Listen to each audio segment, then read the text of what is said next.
అందరికీ నమస్తే. మొన్న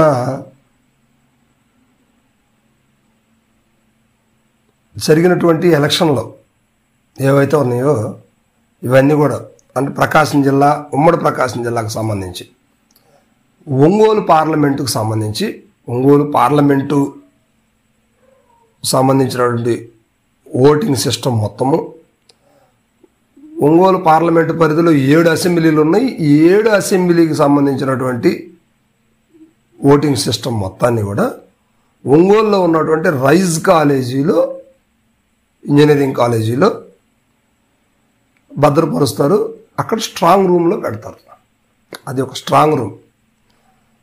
అదేవిధంగా బాపట్ల పార్లమెంటుకు సంబంధించినటువంటి 7 అసెంబ్లీ స్థానాలు కావచ్చు, బాపట్ల పార్లమెంట్ స్థానం కావచ్చు, మొత్తం కూడా బాపట్లలోని బాపట్ల ఇంజనీరింగ్ కాలేజీ స్ట్రాంగ్ రూమ్లో భద్రపరుస్తారు.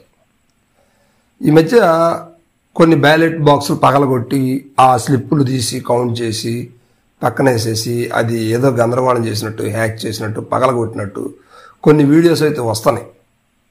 అది ఎక్కడ జరిగిందో తెలియదు కానీ అదైతే ఫేక్.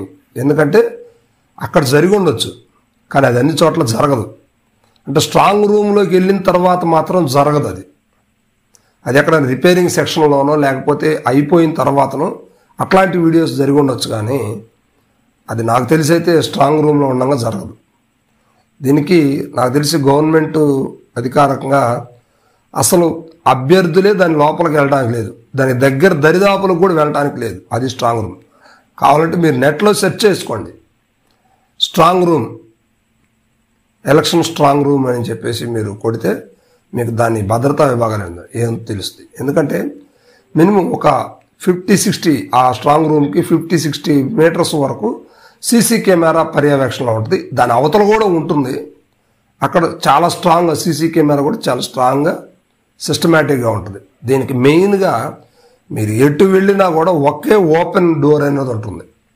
ఒకవేళ లోపలికి వెళ్ళాలన్నా కూడా మన బ్యాంకులో గోల్డ్ మనీ ఎలా దాచిపెడతారో డాక్యుమెంట్స్ ఇవన్నీ కూడా లాకర్ సిస్టానికి సంబంధించి అవన్నీ ఎలా దాచిపెడతారో ఇది కూడా అంతకంటే ఇంకా భద్రంగా దాచిపెడతారు. ఎందుకంటే ఇది చాలా భవిష్యత్తు ఉన్నటువంటి విషయం అన్నమాట. దీన్ని అందువల్ల ఏంటంటే ఆ సింగిల్ డోర్ నుంచే బయటికి రావాలి, లోపలికి వెళ్ళాలి, దానికి మించి ఏముండదు. రేపు కౌంటింగ్ రోజు మాత్రమే దాన్ని బయటికి తీసుకొస్తారు. ఆ బూతుల ప్రకారం తీసుకొచ్చేసి ఆ బాక్స్ని కౌంట్ చేయడం జరుగుతుంది. అంతేగాని ఆషామాషిగా ఏదో జరిగినట్టు మాత్రం జరిగిద్ది అనేది మాత్రం అది చాలా అపోహ, చాలా స్ట్రాంగ్ ఉంటుంది. దీనికి పారామిలిటరీ బలగాలు ఉంటాయి, బిఎస్ఎఫ్, బోర్డర్ సెక్యూరిటీ ఫోర్సెస్, కొన్ని ఏరియాల్లో వాళ్ళు కూడా దాని సెక్యూరిటీ ఉంటారు. లోకల్ సిఐ కావచ్చు, డిఎస్పి కావచ్చు, దాని పర్యవేక్షణ పూర్తి స్థాయిలో చూస్తారు. ఒక పోలీస్ స్టేషన్ లేకపోతే 2 పోలీస్ స్టేషన్ సిబ్బంది ఎంత ఉంటారో అంతకంటే ఎక్కువగా దాని మీద దృష్టి సారించి అక్కడే ఉంటారు. పైగా పూర్తి సీసీ కెమెరా సరౌండింగ్లో ఉంటుందన్నమాట. సో ఇది అక్కడ ఉన్న స్ట్రాంగ్ రూమ్కు సంబంధించినటువంటి విషయాలు. ఎవరన్నా కనీసం వెళ్ళి చూడటానికి కూడా లేదు.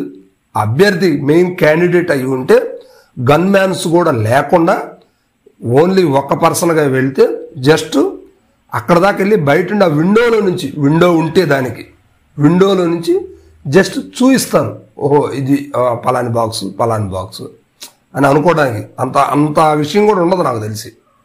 ఇది స్ట్రాంగ్ రూమ్. దీని మీద ఎవరికి అపోహలు వద్దు. స్ట్రాంగ్ రూమ్ పరిస్థితి చాలా భద్రంగా ఉంటాయి, చాలా భద్రంగా కౌంటింగ్ జరుగుతుంది. సో అంటే స్ట్రాంగ్ రూమ్ గురించి చాలామంది అడిగారు, తెలియనటువంటి వాళ్ళు, దాని గురించి చెప్తున్నాను అనమాట. ఇది స్ట్రాంగ్ రూమ్ అనేది చాలా స్ట్రాంగ్ రూమ్. దాంట్లో ఇంకెటువంటి మార్పులు అనేవి లేవు. అంతే. That's all.